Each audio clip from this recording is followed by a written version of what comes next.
제가 지난 주일까지 해서 산상보훈을 다 살펴봤습니다. 그래서 예수님이 이제 산상보훈을 제자들에게 다 전하시고 산에서 내려오셨는데 산 밑에서는 예수님을 기다리는 수많은 인파들이 예수님 만나려고 기다리고 있었습니다.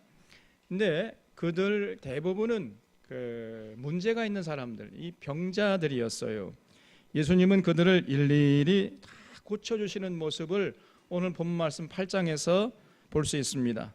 예수님이 나병 환자를 고쳐주셨고 또 백부장의 하인의 중풍병도 고쳐주셨어요. 그리고 베드로의 장모의 열병을 고쳐주셨고 또 귀신 들린 사람의 그 귀신들을 쫓아내주셨습니다. 또 갈릴리 바다의 풍랑도 잠잠케 하셨어요. 이렇게 8장 전체에는 예수님이 병든 자들을 치유하시는 모습을 빼곡하게 기록하고 있습니다. 여기 1절을 보겠습니다. 예수께서 산에서 내려오시니 수많은 무리가 따르니라. 한 나병 환자가 나와 절하며 이르되 주여 원하시면 저를 깨끗게 하실 수 있나이다 하거늘 그랬죠. 이 나병은 지금으로 하면은 한센스 병이라고 하죠. 그래서 나병 환자 그러면요 기분 나빠합니다. 그래서 한센스 병 환우 그러면 좋아하세요. 그래서 지금은 거의 사라진 병인데 과거에는요 이 나병에 걸리면은 약도 없었습니다. 과거 우리나라에서도 나병에 걸리면은 사회에서 퇴출되었어요. 그리고 가족들에게도 버림받았습니다. 그래서 나병에 걸린 사람들은요 자기들끼리 따로 모여서 살았던 거예요. 전국에 이런 나환자촌이 몇 군데 있었습니다. 제가 군 생활할 때 저 부대 바로 옆에 바로 이 나환자촌이 있었어요. 그 마을 한복판에 천성교회라는 교회가 있었습니다. 그래서 이 부활절이나 성탄절이 되면은 그 천성교회하고 우리 군인교회하고 함께 연합해서 이제 예배를 드리곤 했는데 제가 그때도 찬양대 했거든요. 이렇게 찬양대 하니까 미리 이제 그쪽 천성교회 찬양대원들하고 저희 군인교회 찬양대원들하고 미리 모여가지고 이제 그 크리스마스 칸타테라든가 부활절 칸타타 이런 것들을 준비했거든요. 그래서 이제 그 교회 가가지고 이렇게 연습하고 끝나면은 그분들이 귀한 손님들이 오셨다 해가지고요 삶은 달걀을 이렇게 대접에 담아가지고 드시라고 내놓아요. 근데 그들의 몰골이 굉장히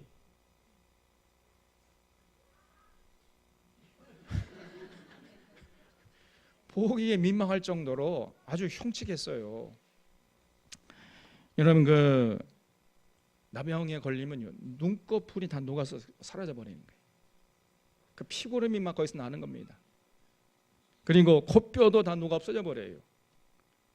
콧구멍이 그냥 숭숭 뚫려 버린단 말이에요. 그리고 손가락도 녹아내리고 손가락에 다 이렇게 그냥 오므라져 버려요.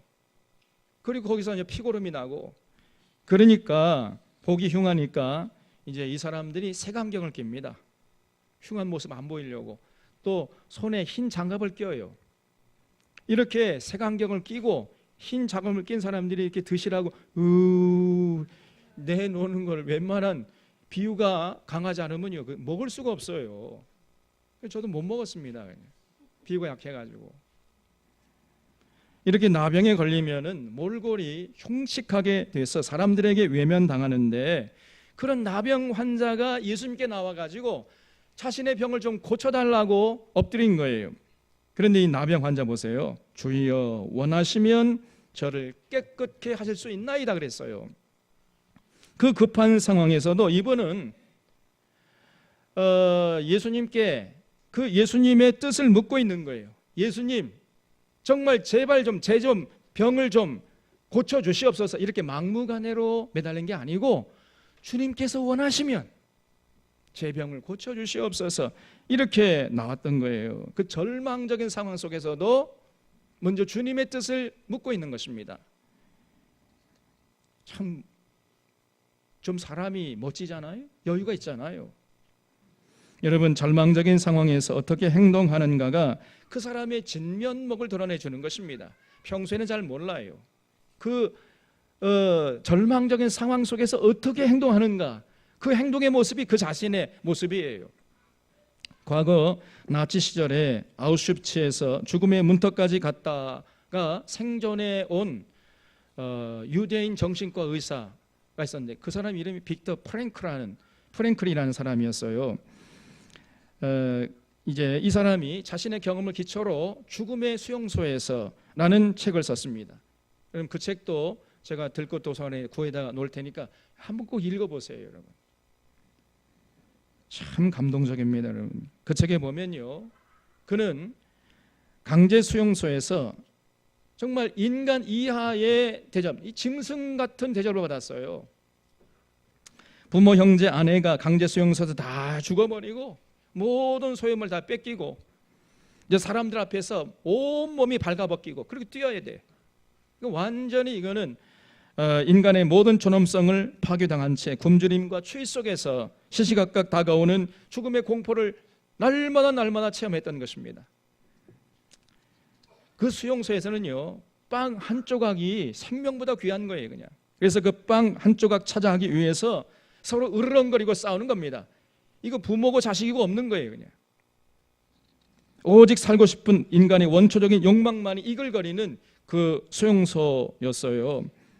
그런데 그런 상황 속에서도 거기서도 그 인간의 자존감을 잃지 않으려고 애쓰는 사람들이 있더라는 것입니다.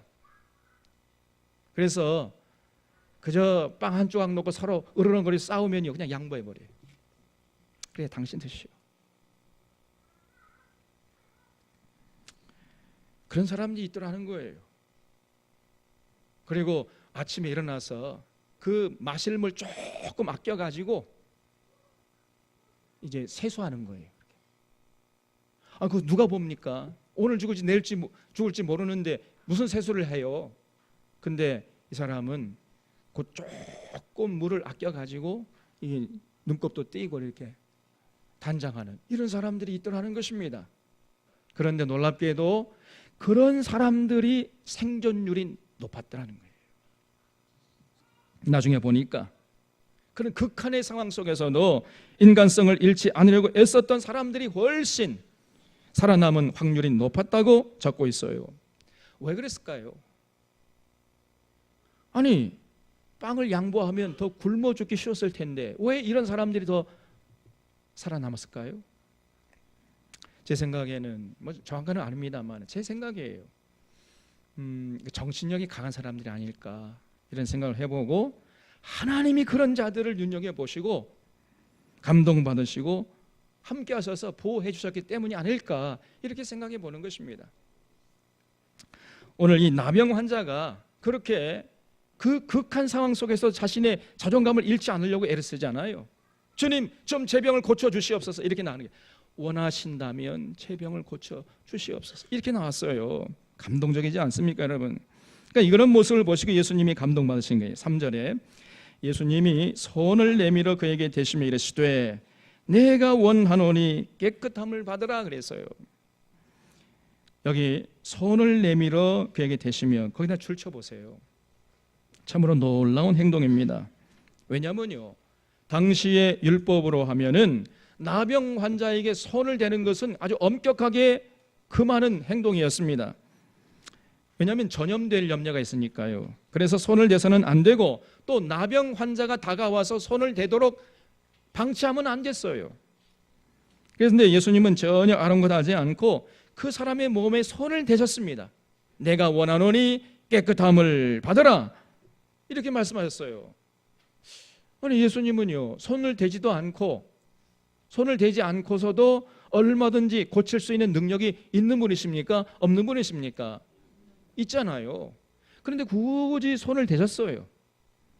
그러면서 내가 원하노니 깨끗함을 받으라 하니까 즉시 그 병이 나았습니다. 그 정도로 예수님이 아주 감동을 받으신 것 같아요. 그리고 나서 예수님께서 말씀하시기를 삼가 아무에게도 이르지 말고 다만 가서 제사장에게 내 몸을 보이고 모세가 명한 예물을 드려 그에게 입증하라 하시니라 그랬습니다. 그 레위기 14장에 보면은 나병이 나았을 때는요, 그 정결케 하는 의식이 있었습니다. 나병에 걸린 사람들은 사회에서 격리됐거든요. 다시 이제 사회 속으로 들어오려면은 뭐 자기가 낫다고 해가지고 함부로 들어오지 못해요.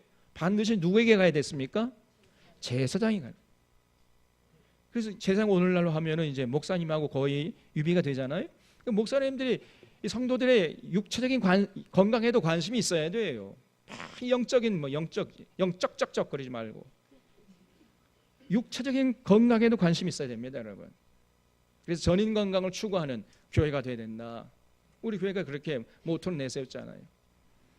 그래서 제사장이 찾아온 그 나병을 면밀하게 관찰해야 했던 것입니다. 그래서 7일 간격으로 면밀하게 살펴서 과연 이 사람의 병이 정말 나았느냐 안 나았느냐 이거를 이제 살펴야 했어요.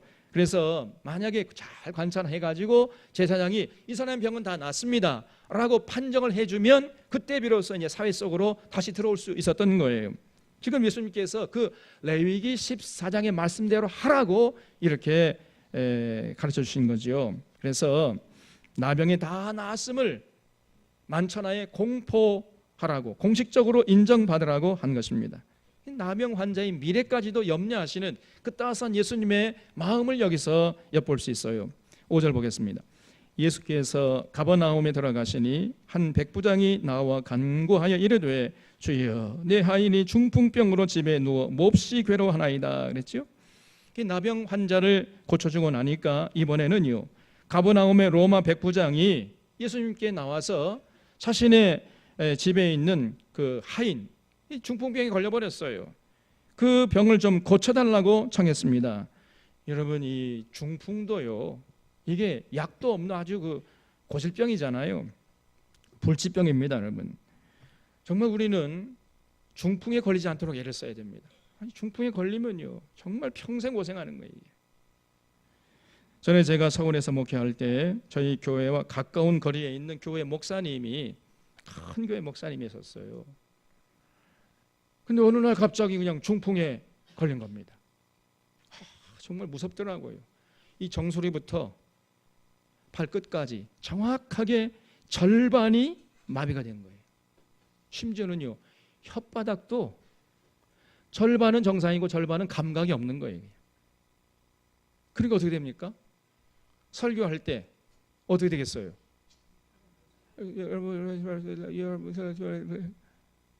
도대체 무슨 말을 하는지 알 수가 없는 거지요. 말이 분명치 않게 되는 것입니다.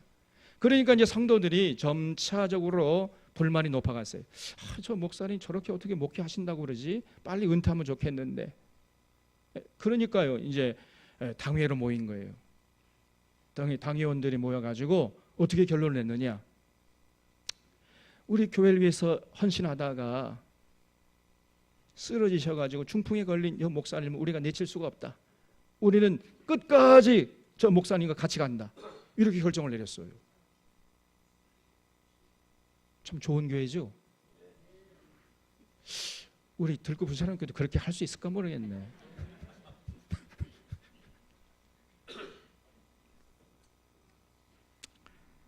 여러분, 이 중풍에 걸리면요, 평생 고생해야 돼요. 이렇게 무서운 병인데 그 예수님께서 흔쾌히 그래? 그러면 내가 가서 고쳐주마. 이렇게 나오신 거예요. 그러니까 백부장이 8절에 주여 내 집에 들어오심을 나는 감당치 못하겠사오니 다만 말씀으로만 하옵소서. 그러면 내 하인이 낫게 싸움나이다. 나도 남의 소아에 있는 사람이요 내 아라에도 군사가 있으니 이더러 가라 하면 가고 저더러 오라 하면 오고 내 종도로 이것을 하라 하면 하나이다. 이 백부장이요, 어쩌면 말도 이렇게 이쁘게 하는지 몰라요. 말 한마디로 천냥빚을 갚는다는 말이 있잖아요. 예수님께서 이 백부장의 말에 그냥 깜짝 놀랐습니다. 아니 세상에 어떻게 이런 사람이 로마 백부장인데 이렇게 믿음이 좋은 사람이 있다니. 그래서 깜짝 놀랐습니다. 여러분, 말의 힘이 이렇게 대단한 거예요. 우리도 이왕이면은 말을 할 때 조금 좀 부드럽게 상대방이 들어서 기분 상하지 않게 하는 그런 연습과 훈련을 좀 해야 합니다. 똑같은 내용이라도 아 다르고 어가 다르지 않습니까? 어떤 사람은 말을 맞는데 그 들어가도 기분이 나빠요. 어떤 사람은 굉장히 나한테 싫은 소리 하는데도 기분이 좋아. 그래서요, 그런 연습을 잘 해야 됩니다. 하루아침에 되는 게 아니에요. 또 그렇기 위해서는 언제나 상대방을 배려하려고 하고 존중하려고 하는 그런 마음과 자세가 있어야 돼요. 그게 그냥 느껴지는 것입니다, 여러분. 그 말로 설명이 안 돼요. 직관이라는 게 있어요. 직관. 인간이라는 거는 그 직관을 느끼는 겁니다. 그래서 이 로마 백부장이라고 하면은요, 오늘 우리나라의 중대장 정도 되는 중견 간부급인데 로마 시대에 그 정도 위치면요, 그 자기 집 하인쯤, 자기 집 노예쯤은요 하찮게 여길 수 있는 이런 사람이었어요. 그런데 이 백부장이 자기 집 하인의 그 중풍병을 좀 고쳐달라고 예수님께 나와서 엎드렸잖아요. 그만큼 이 로마 백부장이 그 마음이 참 따스한 사람이었다는 것을 알 수 있습니다. 또 백부장이 예수님께서 제 집에 들어오심을 감당치 못하겠습니다. 그냥 말씀으로만 하시옵소서. 이렇게 말하는 그 말 속에서 이 백부장의 따스한 마음을 느낄 수 있습니다. 여러분, 왜 백부장이 예수님께서 자기 집에 오는 것을 감당치 못한다고 했을까요? 왜 그랬을까요? 네? 예수님이 가시면 좋잖아요. 접대비가 많이 들어서 그랬을까요? 집이 좁아서 그랬을까요? 왜 그랬을까요? 예? 조금 생각해 보셨습니까? 우리가 당시에 유대교의 분위기를 좀 살필 필요가 있어요.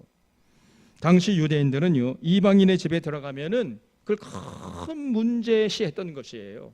이방인과 어울리면 안 됐던 것입니다. 그래서 사도행전 11장을 보면은 베드로가 백부장 그 고넬료 집에 가서 식사했다고 나중에 예루살렘 교회에서 큰 문제 삼았잖아요. 그래가지고 베드로 당신 왜 그랬어? 이러면서 막 따지고 덤비는 자들이 있었습니다. 유대적 크리스찬, 예수 믿었는데 그 정도. 그러니 그 믿음의 수준이라는 걸 알 수 있잖아요. 아직도 유대교의 영향권에서 벗어나지 못한 이런 사람들이 많았던 것입니다. 그 정도로 유대인들은 이방인들과 어울리는 것을 엄격하게 금했던 거예요. 그러니까 지금 예수님이 만약에 백부장의 집에 가면 어떻게 되겠습니까? 그 호시탐탐 예수님의 그 모습을 보면서 책을 잡으려고 하는 그 서기관들과 바리새인들이 가만히 있겠어요? 분명히 트집 잡고 시비를 걸었을 것입니다. 그것을 이 백부장이 염려했던 거예요.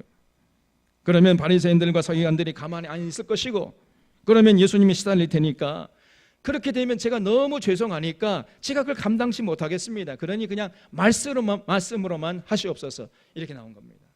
얼마나 그 마음이 따스합니까, 여러분? 이렇게 이 로마의 백부장이라는 사람은 언제나 이웃을 배려하고 존중하고자 하는 그런 따스한 마음의 소유자였음을 그 말과 행동을 통해서 알 수 있어요. 그런 사람이 말이 이렇게 상대방 불쾌하지 않도록 그런 말이 나올 수 있는 것입니다.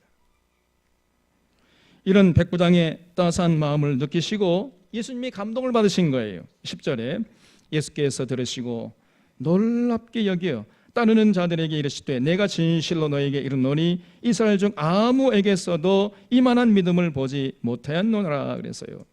여기 내가 진실로 너에게 이르노니 할 때 이 진실로라는 말을 원어로 보면요, 아멘이란 말이에요. 아멘 이렇게 되어 있습니다. 아멘, 내가 너에게 이르노니 이스라엘 중 아무에게도 이만한 믿음을 보지 못했노라, 이렇게 되어 있어요. 그러니까 예수님께서 백부장의 말에 아멘 이렇게 대답한 겁니다. 네? 지금 누가 예수님이고 누가 백부장인지 알 수가 없어요. 지금 예수님이 그만큼 이 백부장의 말에 감동을 받으셨다는 거예요. 그래서 11절에 또 너희에게 이르노니 동서로부터 많은 사람이 이르러 아브라함과 이삭과 야곱과 함께 천국에 앉으려니와. 와, 놀라운 말씀이죠. 동서로부터 많은 사람이, 거기다 한번 줄쳐보세요. 가로 열고 나도 포함됨 가로 닫고 이렇게 써주세요. 동서로부터 온 많은 이방인들이 아브라함과 야곱과 이삭과 함께 천국에 앉게 된다는 거예요. 여러분 얼마나 이 기쁜 소식입니까? 아브라함과 이삭과 야곱과 함께 천국에 앉은 사람들 중에 동서로부터 동양과 서양에서도 온 사람들이 많다는 거예요. 그 속에 여러분과 저도 끼어 있겠지요? 이게 복된 소식 아닙니까? 기쁜 소식. 여러분과 저는 동양에서 온 자들이고 저 유럽 사람들은 서양에서 온 자들 아닙니까? 그런 사람들이 유대인 말고 동서에서 온 많은 사람들이 아브라함과 이삭과 야곱과 함께 천국에 앉을 것이다 그랬어요. 예수님의 말씀입니다. 이건 제 말이 아니고. 그러니까 틀림없겠지요? 얼마나 기쁜 소식입니까? 자, 그러면 정작 하나님이 택하신 이스라엘 백성들, 그 유대인들은 어떻게 되겠어요? 여기 11절 다시 보면은요, 동서로부터 많은 사람이 이르러 아브라함과 이삭과 야곱과 함께 천국에 앉으려니와 그 나라의 본 자손들은, 여기서 그 본 자손들이 누굽니까? 유대인들이죠. 유대인들. 그 본 자손들은 바깥 어두운 데 쫓겨나 거기서 울며 이를 갈게 되리라 하시고, 예수께서 백부장에게 이르시되 가라 내 믿은 대로 될지어다 하시니 그 즉시 하인이 나으니라 그랬어요. 예수님의 말씀에 의하면요, 여러분과 저를 포함한 많은 이방인들은 천국에 가지만은, 그러나 정작 그 본 자손들, 하나님의 택한 이스라엘 백성들, 유대인들은 바깥 어두운 데 쫓겨나서 거기서 울며 이를 갈게 될 것이라고 예수님께서 말씀하신 것이에요. 그래서 예수님 말씀대로요, 성경을 이렇게 전체적으로 살펴보면은 유대인들보다 이방인들 중에서 믿음이 좋은 자가 많았다는 사실을 알 수 있습니다. 예를 들어서 아람의 군대 장관이었던 나아만 장군 좀 보세요. 야, 저는요 천국에 가면은 제일 먼저 이 나아만 장군 좀 만났으면 좋겠어요. 야, 이 사람이 얼마나 대단한 사람인가. 나아만은 아람 군대 장관이었잖아요. 지금 아람은 시리아 땅이거든요. 거기 사람인데, 이 나아만이 엘리사에게 찾아왔잖아요. 엘리사의 처방대로 그저 요단강에 가서 7번 목욕을 했어요. 그랬더니 자기의 나병이 깨끗이 낫지 않았습니까? 그러니까 그가요 엘리사 앞에 와가지고요 이렇게 고백합니다. 이제 앞으로 저는 이스라엘 외에는 온 천하에 신이 없는 줄 믿습니다. 다시는 우상 숭배하지 않겠다는 거예요. 그러면서 엘리사에게 이스라엘의 흙을 달라고 요구했습니다. 그 나귀 2마리에다가 흙을 잔뜩 싣고 아람 자기 고국으로 돌아가겠다는 거예요. 그리고 거기 돌아가서 그 이스라엘 땅에 흙을 펴놓고 거기서 오직 여호와 하나님께만 제가 제사 드리겠습니다. 이렇게 약속했어요. 참으로 대단한 믿음 아닙니까? 또 모압 여자 룻도 그렇고 여리고 기생 라합도 그렇고 또 다니엘을 단번에 알아본 느부갓네살 왕도 그렇습니다. 다니엘이 자기보다 훨씬 나이가 어렸을 텐데 이 느부갓네살 왕이요 다니엘의 하나님을 찬양하리로다 그러면서 다니엘 앞에 무릎을 꿇고 그 여호와 하나님을 찬양했어요. 또 다윗 시대에 수많은 장수들이 있었지만은 그 중에서 가장 충직한 사람 누구죠? 바세바의 남편 우리야도 이방인이었습니다. 햇사람. 또 신약으로 넘어오면 바울과 평생 동역했던 의사 누가, 이 사람도 이방인이었어요. 또 디도도 이방인이었고 투기고도 이방인이었고 바울에게 로마 교인들에게 편지를 보낼 때 그 편지를 갖고 갔던 베베라는 여성도 이방인이었습니다. 이렇게 이방인들 중에서는 믿음이 좋은 사람들이 참 많았어요. 반면에 하나님의 택한 이스라엘 백성들은 어떻습니까? 하나님이 이사야서에서 이렇게 탄식을 해요. 소도 그 임자를 알고 당나귀도 그 주인의 구유를 알건만은 이스라엘은 알지 못하고 내 백성은 깨닫지 못하는도다 그랬습니다. 그러면서 탄식하셨어요. 또 예레미야는 예레미야 애가에서 들깨도 젖을 내어서 새끼를 먹이는데 내 백성이 잔인하기가 광야에 타져갔구나 이러면서 탄식을 했습니다. 이렇게 신구약 성경을 다 살펴보면요 오히려 하나님의 택한 유대인들보다도 택하지 않은 이방인들 중에서 하나님을 향한 믿음이 좋은 사람들이 많았다는 거예요.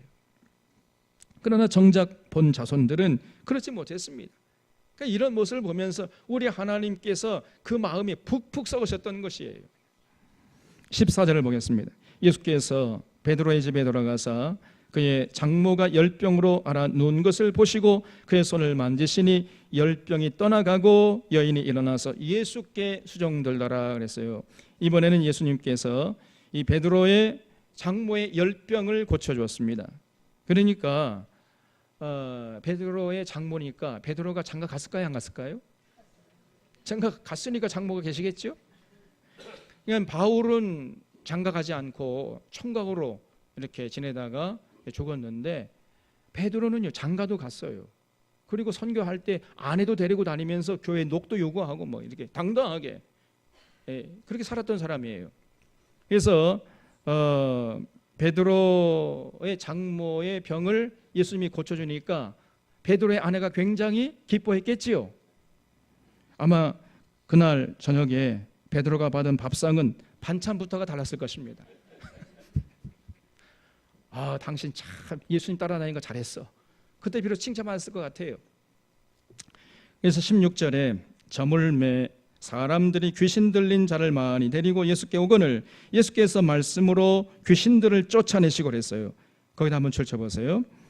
말씀으로 귀신을 쫓아냈다. 여러분, 예수님은요 다른 방법 동원하지 않았어요. 그저 그냥 말씀으로 조곤조곤 이렇게 구약성경 풀어서 말씀을 해주시는데 거기에 그냥 놀라운 역사가 일어나는 것입니다. 요즘처럼 그냥 막 붕붕붕붕 북을 치고 그냥 뭐 주여 삼창하고 그냥 방언기도 하고 뭐 이런 거 하지 않았습니다. 뭐 안찰하고 뭐 이러면서 병자를 고치는 이런 사람들 있잖아요. 그건 전혀 성경적인 방법이 아닙니다, 여러분. 말씀으로 나병 환자를 고치시고 말씀으로 백부장 하인의 중풍병을 고치셨어요. 말씀으로 각색 귀신들을 쫓아내시고 말씀으로 풍랑을 잠잠케 하셨습니다. 여러분, 이 말씀이 중요한 것이에요. 오늘날도요 말씀을 그냥 조용히 들을 때에 병이 낫습니다. 심지어 귀신도 하나님 말씀을 조용히 들려주잖아요. 귀신이 그냥 어마야 하면서 그냥 도망가 버려요. 이는 귀신을 쫓을 때 귀신아 귀신아 나가라 그러면요 자기 이름 부르는 줄 알고 더 온다니까요. 그렇게 할 필요 없어요. 조용히 너 이 사람은 예수님 믿고 하나님의 자녀 된 사람이니까 너 여기 있으면 안 돼. 가. 그러면요 귀신이 가버려요.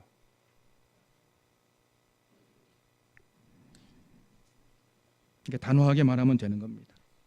더 놀라운 것은 말씀을 들을 때 사람이 변한다는 거예요. 여러분, 사람이 변한다는 게 이게 얼마나 어렵습니까?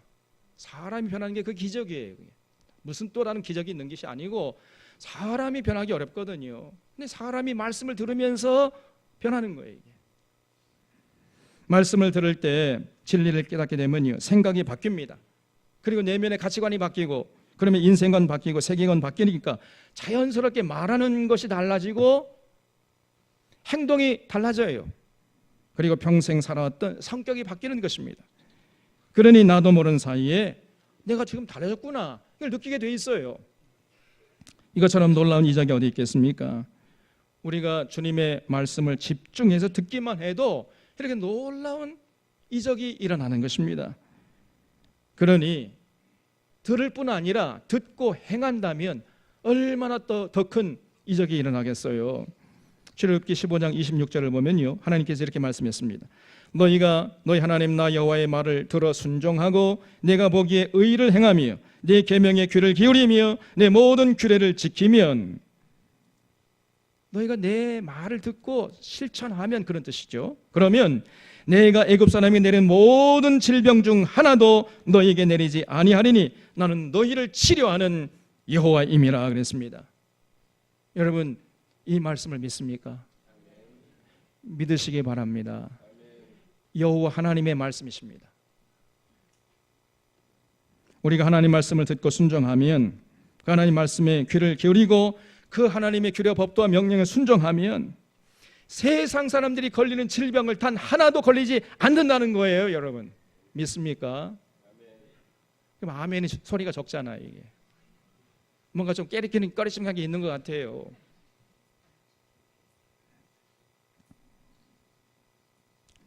저는 정말 믿습니다. 우리가 하나님 말씀을 듣고 실천하면요, 이 세상 사는 동안에 어떤 질병도 걸리지 않을 것이다. 그걸 확신합니다.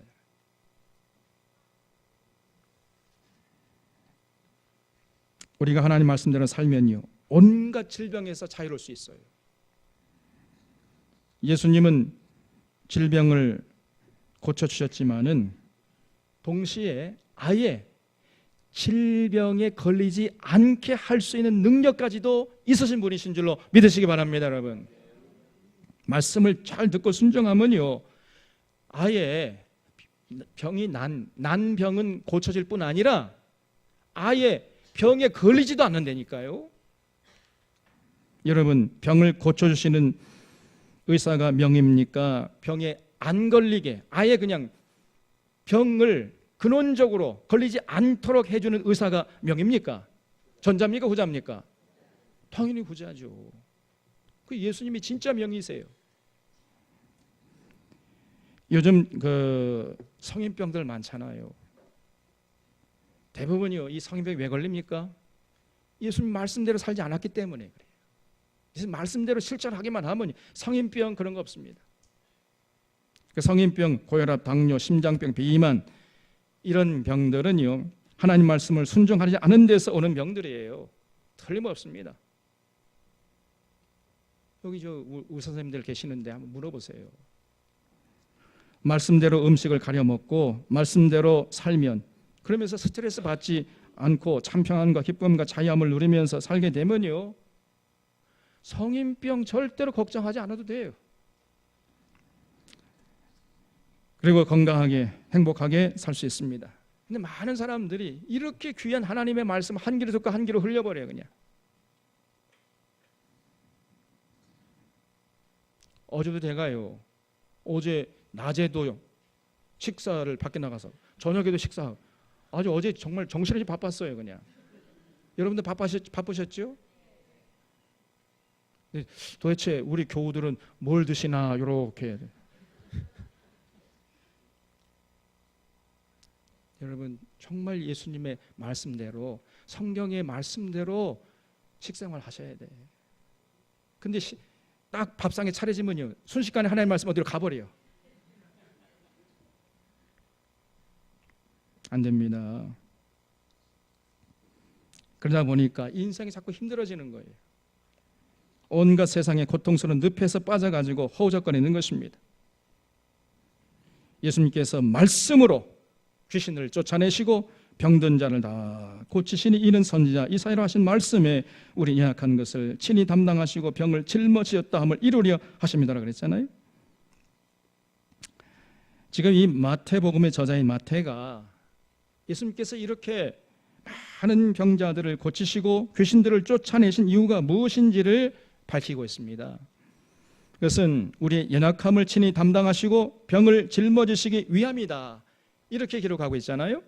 다시 말해서 육신의 질병으로 고통받는 백성들을 그 고통으로부터 구해주시기 위해서 이렇게 굉장한 치유 사역을 하고 계신다는 겁니다. 이것이 예수님의 치유 사역의 첫 번째 목적이었어요. 그래서 예수님 당시에는 누구든지 예수님 앞으로 나아가기만 하면은 모든 육신의 질병과 고통으로부터 치유함을 받았던 것입니다. 그래서 예수님이 곧 기쁜 소식이었어요. 그래서 원래 초대교회 교인들을 기독교인이라고 부름을 받기 전에는 뭐라고 불림을 받았을까요? 예수 믿는 사람들 뭐라고 불렀을까요? 당시 사람들이? 예? 예수 믿는 사람들은 나중에 불림을 받았다니까요. 그 전에는 뭐라고 불림을 받았을까요? 기쁜 소식을 전하는 사람들, 이렇게 불림을 받았어요. 여러분, 예수님께 나아가기만 하면 여러분의 모든 문제가 다 해결됩니다. 얼마나 기쁜 소식입니까? 이런 소식을 전하는 사람들이었다 그 말이에요. 오늘날도 마찬가지입니다. 오늘날도 여전히 예수님이 기쁜 소식이에요. 그게 복음이 기쁜 소식, 예수님이 복음이에요. 예수님께 나와서 말씀 앞에 서기만 하면은 인생의 모든 문제가 해결되는 것입니다. 병자들이 회복되고 귀신들이 쫓겨나고 인생의 모든 풍파가 잠잠케 되는 그런 거룩한 역사가 일어나는 거예요. 문제는 우리가 말씀 앞에 온전히 서지 않는 데 있다 그 말입니다. 말씀 한 개로 한 개로 흘려버려 그냥. 여기에 문제가 있는 것입니다.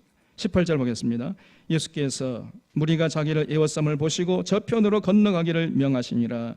한 서기관이 나와 예수께 말씀하되 선생님이여 어디로 가시든지 저는 쫓으리이다. 예수께서 이르시되 여우도 굴이 있고 공중에 새도 거처가 있으되 인자는 머리 둘 곳이 없다 하시더라 그랬어요. 참 예수님의 행동이요 조금 좀 이상해요.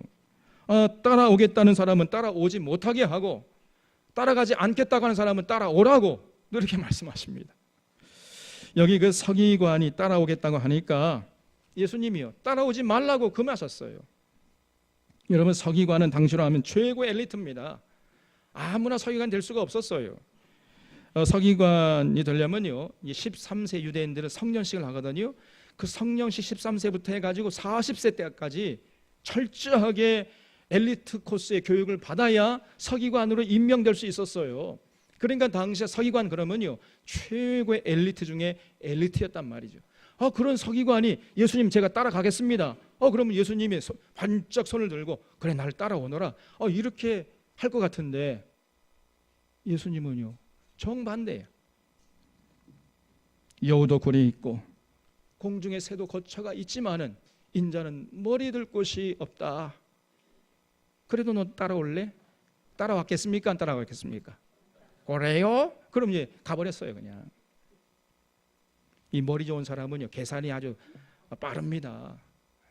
야, 저 슈퍼스타 예수를 따라가면은 뭔가 한몫 잡을 수 있겠다. 그래 따라간다고 했더니 알고 보니까요 여우도 굴이 있고 공중에 새도 거처가 있는데 예수님은 머리 들 곳이 없다는 거예요.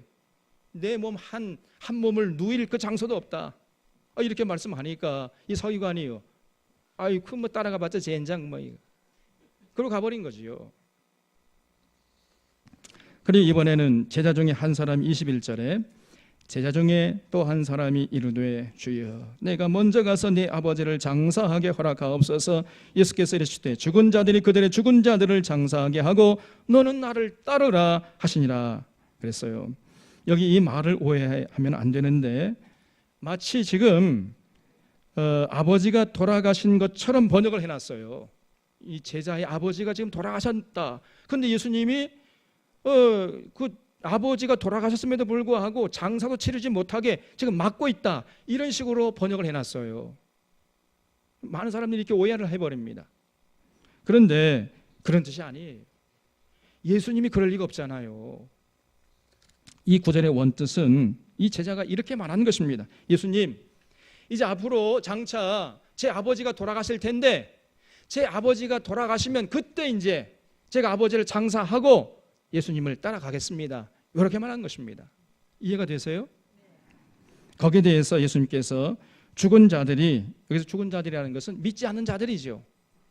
여러분 하나님 믿지 않고 예수 믿지 않는 사람 살았으나 죽은 자들이에요. 이 죽은 자들이 죽은 자들, 이게 죽은 자는 진짜 목숨이 끊어진 자를 말하는 거지요. 죽은 자들이 죽은 자들을 장사하게 하고 너는 지금 나를 따르라 이렇게 말씀하신 것입니다. 그러니까 예수님이 결코 아버지 장사도 치르지 못하게 막으시는 이런 분이 아니라는 거예요. 그런데 꼭 오해하기 딱 좋게 번역을 해놨어요. 아니 세상에 어떻게 아버지가 돌아가셨는데 장사도 치르지 못하게 막어? 뭐 저런 분이 메시아야? 이렇게 오해할 수 있어요. 곤란합니다. 그런 분이 아니세요. 부모님 돌아가신 후에나 복음을 전하겠다고 생각하면서 이 복음 전파의 사명을 소홀히 해서는 안 된다는 말씀이었던 것입니다. 오늘날에도요 꼭 이런 사람들이 있다니까요. 어떤 분은 아이고 빨리 이제 예수 믿읍시다. 그래 온 가정을 구원시킵시다. 그래 그럼 아이고 시어머니 때문에 안 된대. 시어머니가 돌아가시면 그때 이제 시어머니 장사 치른 다음에 예수 믿겠다고 하. 이런 사람들이 많아요. 이런 사람은 어떤 말이나 똑같으냐면요, 시어머니를 먼저 지옥에 보내놓고 그 다음에 나는 예수 믿고 천국 가겠다. 이런 사람 똑같은 거예요. 여러분, 그럼 안 되지요. 언제 믿어야 돼요? 지금 믿어요. 지금. 내일이면 늦습니다.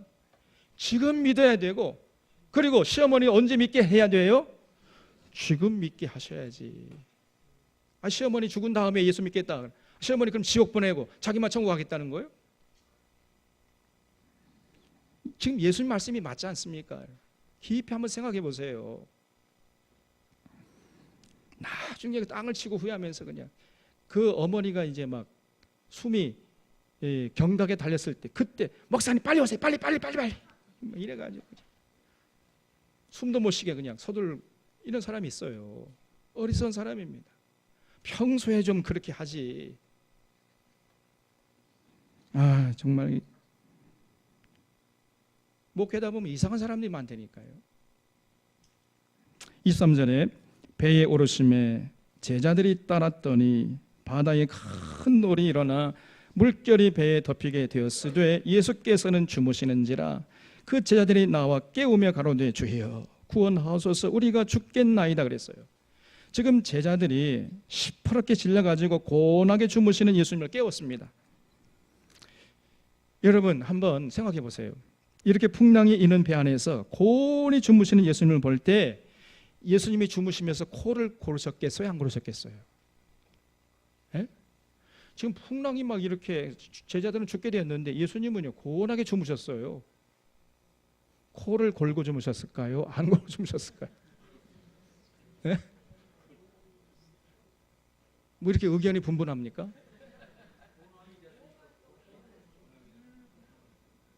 고운하면 코를 고는 겁니까? 근데 예수님은 피골이 상접하셨지요. 잘 드시지도 못하고 쉬지도 못하고, 그래서 빼짝 마르셨어요. 그래서 십자가에 돌아가실 때 6시간 만에 돌아가셨거든요.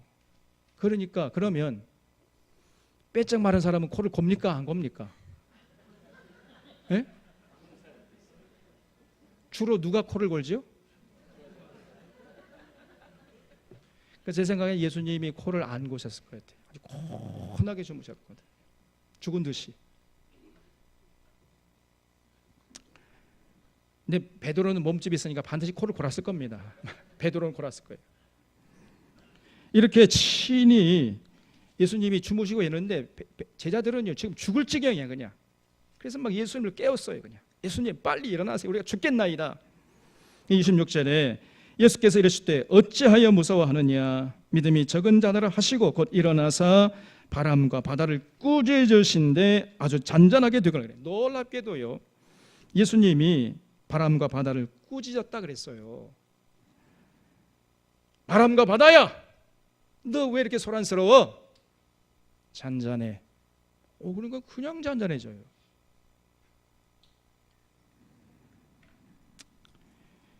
그러면 마태가 왜 굳이 예수님의 치유 사역 하다가 이렇게 예수님이 바람과 바다를 꾸짖어 가지고 잔잔케 하시는 그 굉장한 이적을 왜 굳이 여기다 기록해 놨을까요? 그 이유가 도대체 뭐겠습니까? 이런 것까지도 우리가 생각하면서 성경을 읽어가야 됩니다. 그 이유를 27절에서 마태는 이렇게 밝히고 있습니다. 그 사람들이 기히 여겨 가로되 이 어떠한 사람이기에 바람과 바다도 순종하는고 하더라 그래서, 아니 도대체 이 사람이 어떤 사람이기에 바람과 바다까지 순종하는가? 여러분 이 질문 앞에 한번 스스로 생각해 보라는 거예요. 여기에 대해서 여러분 뭐라고 대답해야 하겠습니까? 예수님이 말씀 한마디로 병자도 낫게 하고 귀신도 쫓아내고 바람과 바다까지도 잔잔케 하는 분이라면 과연 이분이 누구겠어요? 에? 바로 그 한번 생각해 보라. 그거를 이 마태가 묻고 있는 것입니다. 예수님은 각종 병자를 고치시고 귀신을 쫓아내시고 풍랑마저 잠잠케 하셨어요. 말씀 한마디로.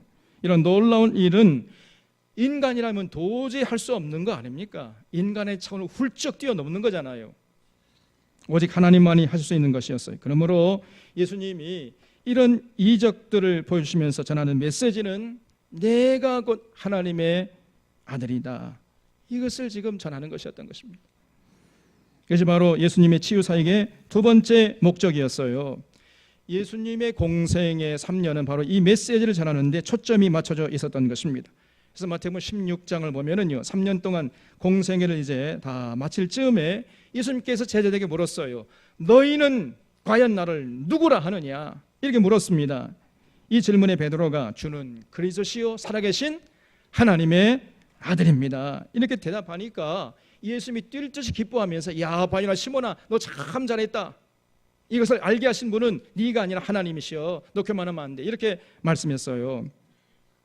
주는 그리스도시요 살아계신 하나님의 아들입니다. 이 고백은요, 주님이, 예수님이 진실로 하나님이 보내주시다고 하신 그 메시아가 되십니다. 그러므로 우리는 그 예수님의 말씀에 전적으로 순종하며 예수님의 통치를 받으며 살겠습니다. 이런 고백이에요.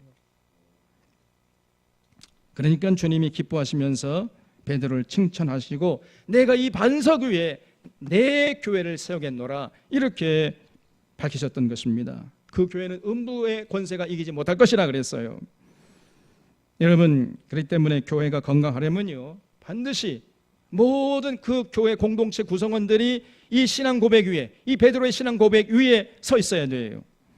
모든 공동체 구성원들이, 모든 성도들이 주는 그리스도시요 살아계신 하나님의 아들입니다 고백하게 하면서, 그렇기 때문에 이제 앞으로 장차 저는 예수님의 말씀에 순종하면서 예수님의 통치를 받으면서 전적으로 살겠습니다, 이런 고백을 똑같이 할 때 그 교회가 건강한 교회가 되는 것이고, 그 교회는요 절대로 음부의 권세가 무너뜨리지 못한다는 것입니다.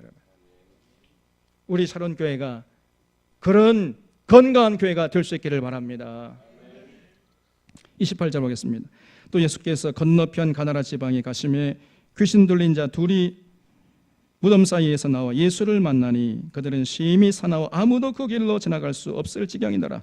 이에 그들이 소리질러 이르되 하나님의 아들이여 우리와 당신과 무슨 상관이 있나이까 그랬어요. 예수님이 이 가나라 지방에 가시는데 거기에 귀신 들린 사람 2명이 무덤 사이에서 나와가지고 예수님을 만난 겁니다. 이 귀신 들린 사람들이 얼마나 거칠었는지 아무도 지할 수 없었다는 거예요. 가족도 감당치 못하고 동네 사람들도 감당치 못하고 자신도 감당치 못해요. 그런데 예수님이 가니까요, 이 귀신 들린 사람이 벌벌 떠는 겁니다. 그냥 그 예수님을 보고 하나님의 아들이여 이렇게 외쳤어요. 지금 예수님의 제자들은 풍랑을 잠잠케 하시는 예수님을 보면서 야, 이 사람이 어떤 사람이기에 이렇게 대답을 했는데, 귀신은 예수님을 보자마자 하나님의 아들이시여. 귀신이요, 귀신같이 알아봅니다.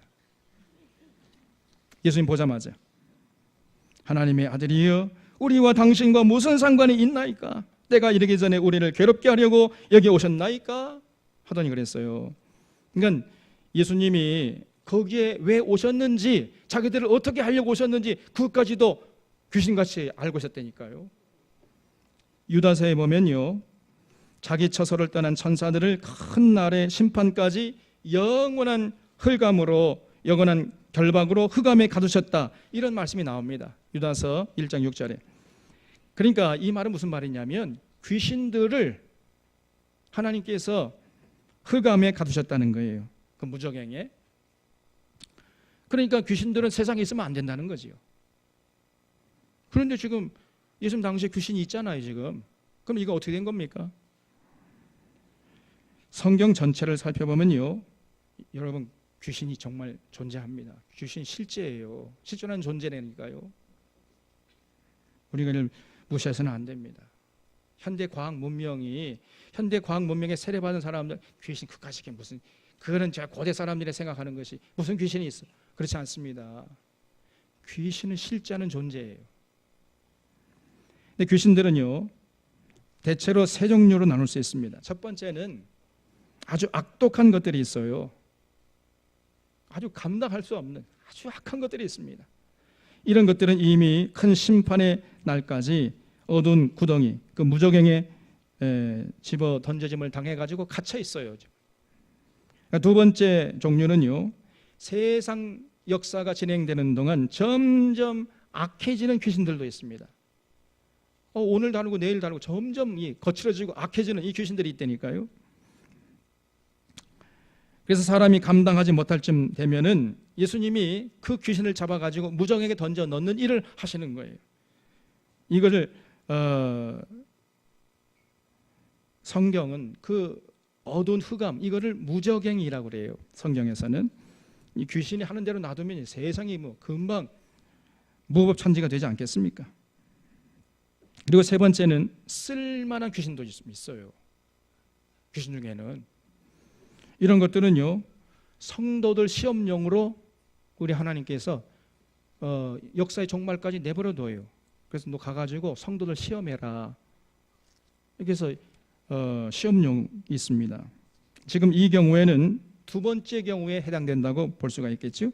점점 악해져 가지고 이제 도대체가 누구도 감당할 수 없는 이런 상태가 되니까 지금 예수님이 찾아가신 거죠. 그래서 저거를 잡아가지고 무정에게 집어 던지려고. 그러니까 이 누가복음에 보면요, 이 귀신들이 예수님 제발 우리들을 무정에게만 집어 던지지 않도록 해 주십시오, 이렇게 간구하는 모습이 나와요. 그러니까 이 귀신들이요, 예수님께서 자기들에게 왜 왔는지를 알고 있었다는 것을 알 수 있습니다. 그 알아차리고 귀신들이 벌벌 떨면서 우리를 괴롭게 하려고 여기 오셨나이까, 이렇게 지금 부르셨던 거예요. 30절에 보면 마침 멀리서 많은 돼지떼가 먹고 있는지라 귀신들이 예수께 간구하여 가로되 만일 우리를 쫓아내시려면 돼지떼에 들여보내 주소서 한데 그들에게 가라 하시니 귀신들이 나와서 돼지에게로 들어가는지라 온 떼가 비탈로 내리달아 바다에 들어가서 물에서 몰살하거늘 치던 자들이 달아나 시내에 들어가 이 모든 일과 귀신 들린 자의 일을 고하니 온 시내가 예수를 만나려 나가서 보고 그 지방에서 떠나시기를 간구하더라 그랬죠. 그러니까 이 귀신들이 무정갱에는 들어가기 싫으니까 예수님 그러면 우리를 저 돼지떼에게 들어가게 해주세요, 이렇게 요청한 거죠. 그래서 예수님이 가라. 그러니까요, 순식간에 귀신들이 돼지에게 들어갔는데 들어가자마자 이 돼지떼가 갑자기 그냥 행진을 시작하더니 바다에 그냥 빠져가지고 물에 전부 다 몰살하고 말았어요. 그 귀신 어떻게 됐겠습니까? 귀신도 다 바다 빠져서 죽었겠죠?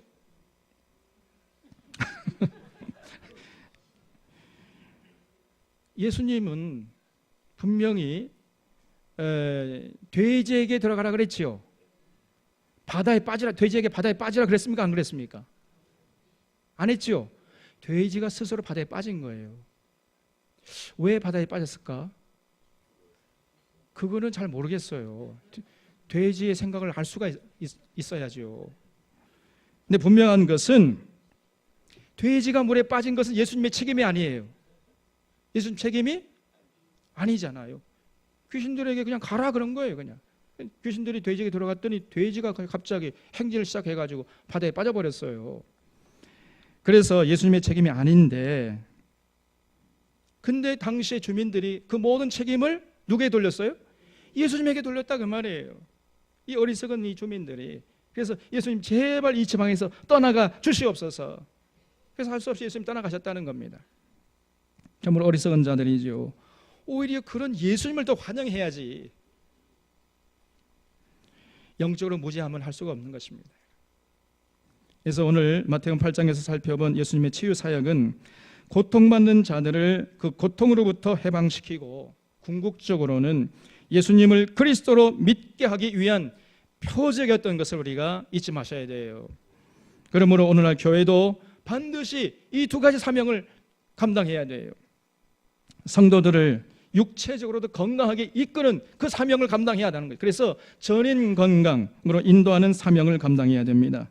그리고 예수님을 그리스도로 영접하고 그분의 가르침을 따라 사는데 최선을 다하도록 성도들을 자극하고 격려하고 그 하늘의 진리를 전하고 가르치는 데 힘써야 돼요.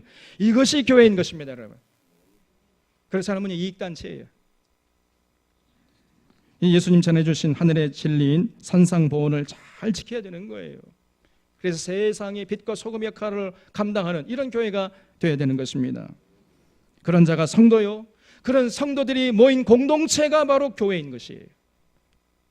이거를 잊지 않는 우리 들고 보는 사랑교회가 될 수 있기를 바랍니다. 기도하겠습니다.